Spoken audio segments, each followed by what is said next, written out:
Hello everyone, আসসালামু আলাইকুম। আজকের ক্লাসে তোমাদেরকে স্বাগতম।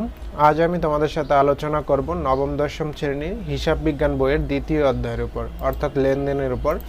আমি ইতিপূর্বে লেনদেনের উপর সপ্তম ক্লাস শেষ করেছি। আজকে আমার লেনদেনের উপর অষ্টম ক্লাস। তো আজ আমি তোমাদের সাথে যে বিষয়টি নিয়ে আলোচনা করব তা হলো সৃজনশীল প্রশ্ন নম্বর 7 নিয়ে, যেটি চট্টগ্রাম বোর্ড 2017 সালে এসেছিল। তো প্রথমে আমি কি করব, প্রথমে সৃজনশীল অঙ্কটা একটু আমি পড়ে নিব।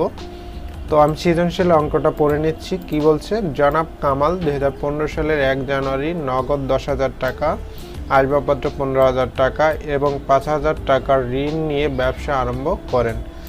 উক্ত মাসে তার কারবারের অন্যান্য লেনদেন নিম্নরূপ।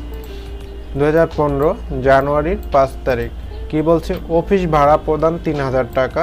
জানুয়ারির 10 তারিখ কমিশন প্রাপ্তি 2,500 টাকা। জানুয়ারির 15 তারিখ জীবন বীমা প্রিমিয়াম 1,500 টাকা। জানুয়ারির 25 তারিখ কর্মচারী বেতন প্রদান 2,000 টাকা। আমি উদ্দীপকটা পড়ে নিয়েছি। এবার আমি দেখি আমাদের প্রশ্নে কি বলছে। ক নম্বরে কি বলছে, জনাব কামালের মূলধনের পরিমাণ কত। খ নম্বরে কি বলছে, হিসাব সমীকরণের উপাদানগুলোর উপর উপযুক্ত 5 থেকে 25 তারিখের লেনদেন সময়ের প্রভাব নিরূপণ করো। গ নম্বরে কি বলছে, জনাব কামালের স্বত্বাধিকার পরিমাণ নির্ণয় করো। তো আমি প্রথমে যেটা করব ক নম্বরে কি বলছে, জনাব কামালের মূলধনের পরিমাণ কত। তা মূলধনের পরিমাণ, যেহেতু আমার জানুয়ারি 5 থেকে 25 তারিখের মধ্যে আমার মূলধনের কোনো অংশ নেই, সুতরাং আমার কি 1 তারিখে যে অংশটা আছে সেটাই হচ্ছে কি আমার মূলধনের পরিমাণ। তো 1 তারিখের মধ্যে আবার একটু কি আছে একটু দেখে নিই।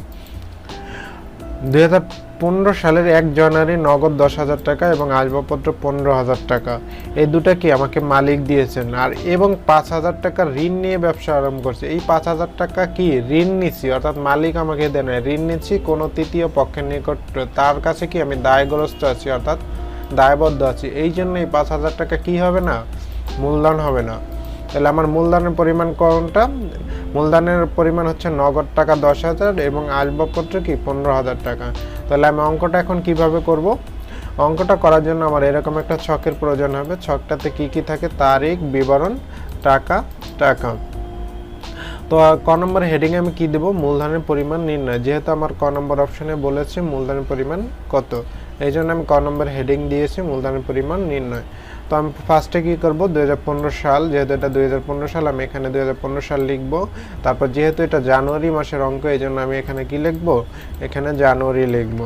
জানুয়ারি কয় তারিখের আমি মূলধন পেয়েছি, 1 তারিখে। তাহলে 1 তারিখে আমি মূলধন পেয়েছি। কি মূলধন পেয়েছি, আমি নগদ টাকা পেয়েছি এবং আসবাবপত্র। তাহলে আমি বিবরণ ঘরে লিখবো কি নগদ, আর লিখবো কি আসবাবপত্র। আমি কি লিখলাম, নগদ এবং আসবাবপত্র। নগদ টাকা আমি কত পেয়েছি এবং আসবাবপত্র কত পেয়েছি। নগদ পেয়েছি 10,000 টাকা এবং আসবাবপত্র পেয়েছি কত, 15,000 টাকা। তাই নগদ কলামে লিখলাম আমি 10,000 টাকা এবং আসবাবপত্র পেয়েছি কত, 15,000 টাকা। আমি দুটা লিখলাম। দুইটা লেখার পরে আমি কি করব, দুইটা আমি যোগ করে নামাবো। তো দুইটা যোগ করলে আমার কত হয়, 10,000, আর যদি 15,000 টাকা আমি যোগ করি তাহলে আমার হয় কত, 25,000 টাকা। তো আমি 25,000 টাকা যোগ করে নামাইলাম। এরপর কি করব, আমি হিসাব সমীকরণ দ্বারা এটা কি বন্ধ করে দিব। তো আমি হিসাব সমীকরণে কিভাবে করি, দুইটা ডাবল টান দিলে হিসাব সমীকরণটা হয়ে যায়। তার দ্বারা মানে কি বোঝায়, আমার হিসাব সমীকরণটা এখন মানে এই অঙ্কের হিসাবটা এখানে ক্লোজ করা হলো। তো আমার অঙ্কে ক নম্বর অপশন শেষ। তার আগে আমি নিচে কি করব, উত্তরটা লিখে দেব। উত্তরটা কি লিখব, আমি এখানে উত্তরটা আমি লিখব মূলধনের পরিমাণ, বা এখানে আমি লিখতে পারি জনাব কামালের মূলধনের পরিমাণ কত, 25,000 টাকা। যেহেতু অঙ্কটা জনাব কামালের, এই জন্য আমি লিখলাম জনাব কামালের মূলধনের পরিমাণ এত টাকা, অথবা শুধু মূলধনের পরিমাণ এত টাকা লিখলেও চলবে। তো ক নম্বর অপশন আমার শেষ হয়ে গেল। তারপর কি আছে, খতে কি বলছে, হিসাব সমীকরণের উপাদানগুলোর উপর উপযুক্ত 5 থেকে 25 তারিখের লেনদেন সময়ের প্রভাব নিরূপণ করো। একটু লক্ষ্য করো, আমরা বিগত অনেকগুলো অঙ্কতে করেছি হিসাব সমীকরণের উপাদানগুলোর লেনদেন সময়ের প্রভাব এবং তার কারণ ব্যাখ্যা করতে বলছে। কিন্তু এক্ষেত্রে শুধু বলছে প্রভাব নিরূপণ করো, অর্থাৎ আমার কারণটা ব্যাখ্যা করতে হবে না, শুধু আমি কি করব, কোন ঘটনাটা কি ঘটছে আমি সেটাই লিখবো। অর্থাৎ এ বৃদ্ধি পাইলে এ বৃদ্ধি লিখবো, এ হ্রাস পেলে এ হ্রাস করব। আর যদি এল বৃদ্ধি পায় এল বৃদ্ধি করব, এল যদি হ্রাস পায় এল হ্রাস করব, ই যদি বৃদ্ধি পায় ই বৃদ্ধি করব, ই হ্রাস পেলে ই হ্রাস করব। তো দেখো অঙ্কটা আমি কিভাবে করি। অঙ্কটা করার জন্য আমার যেটা দরকার হবে সেটা এই ছকটা আমার দরকার হবে। তো ছকটি কি কি থাকবে, তারিখ, সংশ্লিষ্ট হিসাব, আর থাকবে কি হিসাব সমীকরণের উপাদানগুলোর উপর প্রভাব। হিসাব সমীকরণের উপাদানের প্রভাবের জন্য আমাদের সূত্র সেটা হচ্ছে কি এ সমান এল প্লাস ই। তো এই অঙ্কটা করার জন্য আমার খ নম্বরে কি একটা হেডিং দিতে হবে। হেডিংটা আমি কি দেবো, হিসাব সমীকরণের উপাদানের উপর উপযুক্ত লেনদেনের প্রভাব নিম্নরূপ। তো আমি অঙ্কটা শুরু করি। তো অঙ্কটা শুরু করার জন্য আমি কি করতে হবে, যেহেতু এখানে বলে দিচ্ছে আমাকে 5 থেকে 25 তারিখের লেনদেন সমূহের উপর, সুতরাং আমার কি 1 তারিখের লেনদেনটা আমার নিতে হবে না। তো 5 তারিখে কি বলছে, 5 তারিখে বলছে অফিস ভাড়া প্রদান 3000 টাকা। দেখেন আপনি অফিস ভাড়া প্রদান করছেন, তো অফিস ভাড়া প্রদান করার ফলে কি হচ্ছে, আমার নগদ টাকা কি চলে গেছে না, নগদ টাকা চলে গেছে। আর একদিকে কি হয়েছে, আমি কি বাবদ নগদ টাকা চলে গেছে, অফিস ভাড়া বাবদ। এই জন্য আমার এখানে কি আগে তারিখটা দিই, কত সালের অঙ্ক, 2015 সালের অঙ্ক। এটা কোন মাস, জানুয়ারি মাসের অঙ্ক। জানুয়ারি কয় তারিখের এন্ট্রি, 5 তারিখের। তো 5 তারিখে কি বলছে, অফিস ভাড়া প্রদান। তো অফিস ভাড়া প্রদান করছি, একদিকে কি আমার নগদ টাকা চলে গেছে, কি বাবদ নগদ টাকা চলে গেছে, অফিস ভাড়া বাবদ চলে গেছে। তাহলে এখানে দুইটা পক্ষ কি কি, একটা হচ্ছে অফিস ভাড়া আর একটা হচ্ছে নগদান। তাহলে আমি এখানে লিখব কি অফিস ভাড়া হিসাব আর কি নগদান হিসাব। এখন একটু লক্ষ্য রাখো, অফিস ভাড়া কি তোমার জন্য একটা ব্যয়। তা ব্যয় হলে কি হয়, ব্যয় হলে কি মালিকানা সত্ত্ব হ্রাস পায়। তাহলে আমরা অফিস ভাড়াটা কি লিখতে পারি, ই হ্রাস। আমি শুধু এতটুকুই লিখবো, আমার যেহেতু শুধু প্রভাবগুলো নিরূপণ করতে বলছে এই জন্য আমি কি লিখবো, ই হ্রাস। তারপর কি নগদ কি তোমার সম্পদ। তার নগদ টাকা যেহেতু তোমার সম্পদ, নগদ টাকা কি চলে গেছে না আসছে, নগদ টাকা আমার চলে গেছে। তাহলে আমি কি লিখবো, ই হ্রাস হয়েছে অফিস ভাড়া এবং নগদ টাকা কি চলে গেছে, তার মানে কি এ হ্রাস হয়েছে। তাহলে আমি এখানে লিখলাম ই হ্রাস এবং এ হ্রাস, আমি জাস্ট এতটুকুই লিখবো আর কিছু না। তারপরে কি আছে 10 তারিখ, 10 তারিখে কি বলছে, কমিশন প্রাপ্তি। তো একটু চিন্তা করো, কমিশন প্রাপ্তি তার মানে কি টাকাটা তুমি পেয়েছো। তো টাকাটা যেহেতু তুমি পেয়েছো তাহলে কি একটা হিসাবে হবে কি নগদান, আর কি বাবদ তুমি পেয়েছো, কমিশন প্রাপ্তি বাবদ। তাহলে এখানে আমি লিখতে পারি কি নগদ এবং কমিশন প্রাপ্তি। তাহলে আমি তারিখটা লিখি কয় তারিখ, এটা 10 তারিখ। আমি কি পাইছি, নগদ টাকা, এই জন্য লিখবো কি নগদান হিসাব। কি বাবদ পেয়েছি, কমিশন বাবদ, এই জন্য আমি কি লিখবো, প্রাপ্ত কমিশন। আমি নগদ হিসাব লিখলাম এবং প্রাপ্ত কমিশন হিসাব লিখলাম। এখন চিন্তা করো, নগদ টাকা কি তোমার আসছে না চলে গেছে, নগদ টাকা কি আমার আসছে। তাহলে নগদ কি এর বৃদ্ধি পেয়েছে, তাহলে আমি এখানে লিখবো এ বৃদ্ধি পেয়েছে। তাহলে আমি এখানে লিখলাম এ বৃদ্ধি পেয়েছে। তারপর কি আর কি করছে, কমিশন প্রাপ্তি, যেহেতু তুমি কমিশন পাইছো এটা তোমার জন্য কি একটা আয়। তো আয় হলে কি হয়, যেমন ব্যয় হইলে ই হ্রাস পায়, তাহলে আয় হলে কি হবে, ই বৃদ্ধি পাবে। তাহলে আমি এখানে লিখবো কি ই বৃদ্ধি। আশা করি বুঝতে পারছো। তো 10 নম্বরের কাজ আমার শেষ। তারপর 15 তারিখে কি বলছে দেখো, 15 তারিখে বলছে জীবন বীমা প্রিমিয়াম প্রদান। একটু লক্ষ্য করো, জীবন বীমা প্রিমিয়াম প্রদান। জীবনটা কার, জীবনটা ব্যবসার না, অবশ্যই কি জীবনটা মালিকের, অর্থাৎ এই প্রতিষ্ঠান যে মালিক তার। তো তার জীবন বীমা প্রিমিয়াম তার মানে কি তার একটা বীমা প্রিমিয়াম আছে, সেক্ষেত্রে আমরা প্রদান করছি তার। এই জন্য আমরা এটা কি বুঝবো, জীবন বীমা প্রদান যদি এরকম কোনো অপশন থাকে তাহলে আমরা বুঝবো কি মালিক এক্ষেত্রে উত্তোলন করে নিয়ে গেছে। অর্থাৎ এক্ষেত্রে আমরা লিখবো কি উত্তোলন হিসাব। যেহেতু মালিক উত্তোলন নিচ্ছে, তো কি নিচ্ছে, সে টাকা নিচ্ছে, এই জন্য আর একটা পক্ষ হবে কি নগদান হিসাব। তো আমি প্রথমে কি করব, এখানে তারিখটা লিখি কয় তারিখ, 15 তারিখ। কি করছে, উত্তোলন করছে। তাহলে আমি এখানে লিখলাম উত্তোলন হিসাব। কি উত্তোলন করছে, নগদ টাকা, এই জন্য লিখবো কি নগদান হিসাব। এখন একটু লক্ষ্য রাখো, যদি মালিক ব্যবসায় আমাদের মূলধন দেয় তাহলে ইর বৃদ্ধি পায়। যেহেতু মালিক আবার উত্তোলন করে নিয়ে গেছে তখন কি হবে, ই হ্রাস পাবে। তাহলে আমি এখানে কি লিখবো, ই হ্রাস। যেহেতু নগদ টাকা তো চলে গেছে না আসছে, নগদ টাকা অবশ্যই এখন চলে গেছে, যেহেতু মালিক উত্তোলন করে নিয়ে গেছে তো নগদ টাকা চলে গেছে, এই জন্য আমি কি করব, এ হ্রাস। তাহলে আমি কি লিখলাম, ই হ্রাস পেয়েছে এবং এ হ্রাস পেয়েছে। তারপর কি আছে 25 তারিখ। 25 তারিখে কি বলছে, কর্মচারীর বেতন প্রদান 2000 টাকা। কর্মচারীর বেতন প্রদান, তুমি একটু লক্ষ্য করো, কর্মচারীকে কি করছে, তুমি বেতন প্রদান করছো, অর্থাৎ বেতন দিয়ে দিয়েছো। তা বেতন দিলে কি তোমার নগদ টাকা চলে গেছে, তো এই জন্য কি নগদ টাকা হ্রাস পেয়েছে। আর কি হচ্ছে, বেতন বাবদ বেতন দিছো তুমি, তাহলে বেতন হিসাবে এখানে কয়টা পক্ষ হবে, দুইটা পক্ষ, একটা কি, একটা হচ্ছে বেতন পক্ষ আর একটা হচ্ছে কি নগদ। তাহলে আমি এখানে কি লিখতে পারি, আগে তারিখটা দিই, তারিখটা কয় তারিখ, 25 তারিখ। আমি 25 তারিখ লিখলাম, যেহেতু কর্মচারী বেতন দিচ্ছি এই জন্য লিখবো বেতন হিসাব। কি দিয়ে, কি নগদ টাকায় দিছি না চেকে দিছি, আমি নগদ টাকায় দিছি, এই জন্য আমি কি লিখবো, নগদান হিসাব, নগদান হিসাব। দেখো বেতন যেহেতু দিছে এটা তোমার জন্য কি ব্যয়, তা ব্যয় হলে কি হয়, মালিকানা সত্ত্ব কমে। যেহেতু আয় হলে মালিকানা সত্ত্ব বাড়ে এবং ব্যয় হলে কি মালিকানা সত্ত্ব কমে যায়। তাহলে আমি বেতন যেহেতু আমার ব্যয় খাত, এই জন্য আমি কি লিখবো, ই হ্রাস।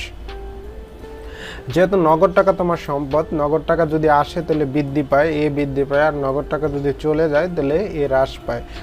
এক্ষেত্রে কি ঘটছে, কর্মচারীর বেতন প্রদান করছে, তার মানে কি নগদ টাকা চলে গেছে, এই জন্য আমি কি লিখবো, এ হ্রাস। ওকে,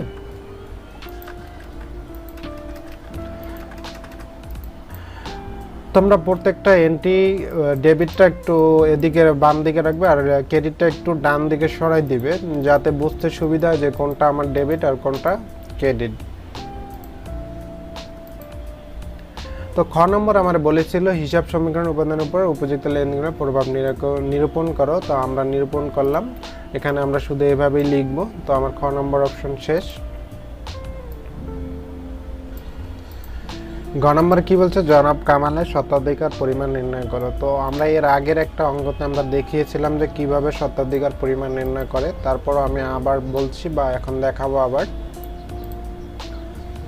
আমরা স্বত্বাধিকার পরিমাণ নির্ণয় করব যেভাবে, সেটা হচ্ছে যে আমার যে মালিক যে মূলধন দিয়েছিল, এই যে নগদ টাকা এবং আসবাবপত্র, এটা কি আমার মূলধন দিয়েছিল, এই মূলধনের সাথে আমি কত টাকা আয় করছি এবং কত টাকা ব্যয় করছি, আয়টা আমি কি করব, যোগ করব, আর ব্যয়টা কি বাদ দিব। বাদ দেওয়ার পর যেটা আমার ব্যালেন্স থাকবে সেটাই হচ্ছে স্বত্বাধিকার পরিমাণ নির্ণয়। আমি কি বললাম, মূলধনের সাথে আয়টা যোগ করব এবং ব্যয়টা বাদ দিব, বাদ দেওয়ার পর যেটা অবশিষ্ট থাকবে সেটাই হচ্ছে স্বত্বাধিকার পরিমাণ। তো এই অঙ্কে আমার মূলধন কি ছিল, নগদ টাকা এবং আসবাবপত্র। তাহলে আমি এখানে তারিখ দেবো, কত সালের অঙ্ক, 2015 সালের, আমি 15 সাল লিখলাম। এটা কি লিখবো, জানুয়ারি, যেহেতু এটা জানুয়ারি মাসের অঙ্ক। কয় তারিখে মূলধন ছিলাম, 1 তারিখে। তাহলে আমি এখানে কি লিখবো, প্রারম্ভিক মূলধন। প্রারম্ভিক মূলধনের পরিমাণ কত সেটা আমরা যে ক নম্বর অপশনে কি নির্ণয় করেছিলাম, অর্থাৎ কত, নগদ 10,000 এবং আসবাবপত্র 15,000 মিলিয়ে কত হয়েছিল, 25,000 টাকা। তো আমি এখানে লিখবো 25,000 টাকা। আর এখানে ব্র্যাকেটে লিখবো আমি কি, ক থেকে প্রাপ্ত। আমি ব্র্যাকেটে লিখলাম কি, ক থেকে প্রাপ্ত। এখন এই মূলধনের সাথে আমি কি করব, আমার আয়টা যোগ করব, দেখি এই অঙ্কে আমার কিছু আয় হয়েছে কিনা। দেখেন 5 তারিখে অফিস ভাড়া প্রদান, এটা অবশ্যই একটা ব্যয়। কমিশন প্রাপ্তি, কমিশন প্রাপ্তিটা কি আমার জন্য একটা আয়, তাহলে আমি এখানে যোগ দেবো কি আয়। তাহলে এটা কয় তারিখে পেয়েছি, আমি 10 তারিখে, এখানে জানুয়ারি 10 তারিখ লিখবো।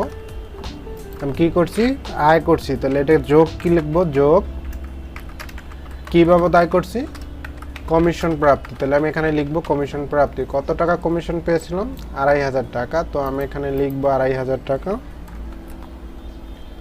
আমি 2,500 টাকা লিখলাম। 2,500 টাকা লেখার পর এখন যেহেতু আমার আর কোনো আয় নাই, আছে জীবন বীমা প্রিমিয়াম প্রদান, অর্থাৎ টাকাটা চলে গেছে, এটাও ব্যয়। কর্মচারী বেতন প্রদান, এটাও ব্যয়। তার মানে কি আমার আর আয় নাই। তাহলে আমি কি করবো, এখন এই দুটো যোগ করে দেবো। এই দুটো যোগ করলে আমার কত হয়, 27,500 টাকা। এখন আমি তো আয়টা পাইলাম, আয়টা পাওয়ার পর আমি কি করবো, এখন ব্যয়টা বাদ দিব। তো ব্যয়টা কি কি আছে আমি দেখি, আবার তারিখ দিই, কত তারিখে, যেহেতু 1 তারিখেরটা যাবে না, এটা ঋণ, এটা আমার ব্যয়ও না আয়ও না। তারপরে কি আছে 5 তারিখে, 5 তারিখে কি বলছে, অফিস ভাড়া প্রদান 3,000 টাকা। 3,000 টাকা কি আমার ব্যয়, তাহলে কি করছি, আমি অফিস ভাড়া দিছি। তাহলে আমি এখানে লিখবো কি, 5 তারিখে দিয়ে আগে, তারপরে কি লিখবো, বাদ কি করছি, অফিস ভাড়া দিছি। তাহলে আমি এখানে লিখবো অফিস ভাড়া প্রদান। কত টাকা অফিস ভাড়া প্রদান করছি, 3,000 টাকা। তাহলে আমি 3,000 টাকা কি করব, মাইনাস করব। আমি এভাবে ব্র্যাকেট দিয়ে 3,000 টাকা মাইনাস করব। আমি 3,000 টাকা ব্যালেন্স করব। তাই 27,500 টাকা থেকে যদি আমি 3,000 টাকা মাইনাস করি তাহলে থাকে কত, আমার 24,500 টাকা। 5 তারিখ গেল, তারপর কি 10 তারিখ যেহেতু আমার আয়, এটা আমরা নিয়ে এসেছি। তারপর কি বলছে 15 তারিখ, 15 তারিখে জীবন বীমার প্রিমিয়াম প্রদান 1500 টাকা, তার মানে কি মালিক উত্তোলন করে নিয়ে গেছে। তাহলে এখানে কয় তারিখ? 15 তারিখ। এটাও আমার জন্য কি ব্যয়, তাহলে আমি লিখবো 15 তারিখ। 15 তারিখ এখানে কি লিখবো? বাদ। কি বাদ দেব? কি বাবদ আমার এটা খরচ হয়েছে? জীবন বীমা প্রিমিয়াম, তাহলে আমি এখানে লিখবো জীবন বীমা প্রিমিয়াম প্রদান। ঠিক আছে, আমি লিখলাম জীবন বীমা প্রিমিয়াম প্রদান। কত টাকা প্রদান করছি আমি? 1500 টাকা প্রদান করছি। তো আমি এখানে লিখবো 1500। এটাও কি আমার বিয়োগ হবে, তো আমি এখানে বিয়োগ করবো। 24,500 থেকে যদি 1500 টাকা বিয়োগ করি, তাহলে আমার থাকে কত? 23,000 টাকা। তো আমি 23,000 টাকা পাইলাম। আর কোনো ব্যয় আছে কিনা আমি দেখি। 25 তারিখে কি বলছে? কর্মচারী বেতন প্রদান 2000 টাকা, তার মানে এটাও আমার জন্য কি ব্যয়। তাহলে আমি এখানে তারিখ দেবো কি 25 তারিখ। এটাও কি বাদ দিব, লিখবো বাদ। কি করছি আমি? বেতন দিচ্ছি, তাহলে আমি এখানে লিখে দেবো কর্মচারীর বেতন প্রদান। ওকে, তো কত টাকা বেতন দিচ্ছি আমি? 2000 টাকা। তাহলে আমি এখানে 2000 টাকা বাদ দিব। তো আমি 2000 টাকা বাদ দিলাম। 2000 টাকা বাদ দিয়ে আমি কী করবো? এবার আমি ব্যালেন্স করব। এটা ব্যালেন্সটা করব আমি পাশের কলামে, যে আমি টাকার ঘরে আর একটা নিচ্ছি সেটাই করব। তো এখানে 23,000 থেকে 2000 টাকা যদি আমি বাদ দিই, তাহলে আমার থাকে কত? 21,000 টাকা। এরপর কি করব? হিসাব সমীকরণ দিয়ে মাধ্যমে এটা সমাপ্ত করব। তো আমি হিসাব সমীকরণটা করলাম, অর্থাৎ ডাবল টান দিয়ে হিসাব সমীকরণটা শেষ করলাম। এখন যেটা করব সেটা হচ্ছে আমি উত্তরটা লিখে দেবো। যেহেতু আমার কোনো এন্ট্রি নাই, অর্থাৎ আয় ব্যয় আর নাই, তো আমি এখন কি করব? উত্তরটা লিখে দেব। কি উত্তরটা কি লিখব? জনাব কামালের স্বত্বাধিকার পরিমাণ কত? 21,000 টাকা। আমি কি লিখলাম? জনাব কামালের স্বত্বাধিকার পরিমাণ 21,000 টাকা, অর্থাৎ তার বর্তমান এখন স্বত্বাধিকার পরিমাণ আছে 21,000 টাকা। তো আমার গ নম্বরে যেটা বলেছিল জনাব কামালের স্বত্বাধিকার পরিমাণ নির্ণয় করো, আমরা জনাব কামালের স্বত্বাধিকার পরিমাণ নির্ণয় করলাম। আজকের ক্লাস এ পর্যন্তই। পরবর্তী ক্লাসে লেনদেনের উপর অন্য কোনো সৃজনশীল অঙ্ক বোঝানো হবে। তোমরা বাসায় বসে অঙ্কটি প্র্যাকটিস করো। যদি কোনো সমস্যা হয় তবে কমেন্ট করে অবশ্যই জানাও, আমি যথাসম্ভব উত্তর দেব।